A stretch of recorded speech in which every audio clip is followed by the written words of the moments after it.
ગાંધીનગરમાં વિદ્યા સમીક્ષા કેન્દ્ર ખાતે વિરોધ પ્રદર્શન કરવામાં આવ્યો। ઓબીસી સમાજના ઉમેદવારો દ્વારા બેનરો સાથે વિરોધ દર્શાવવામાં આવ્યો।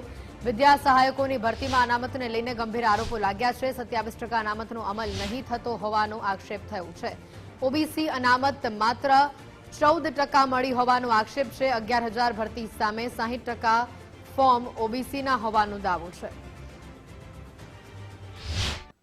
गुजरात में ओबीसी समाज की वस्ती आश्रे 60% आजूबाजू है और 11,000 की भर्ती में अमरा 60% उम्मीदवारों पास थयेला छे अने लायक है।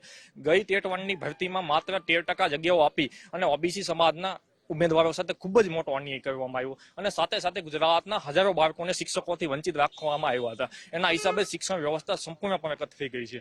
आ वखते अमारी लागणी अने मागणी लईने अमे गांधीनगरमां उपस्थित थया छीए के अमने बंधारण मुजबनी 27% जग्याओ आपवामां आवे अने रोस्टरमां क्यांक ने क्यांक कोई ने कोई अंशे संभाविताओ थया छे तेवी अमने आशंका छे। आ अंगे अमारी लीगल टीमे अने अमे आरटीआईओ करी हती, एक पण आरटीआईना संतोषकारक अमने जवाब नथी मळ्या।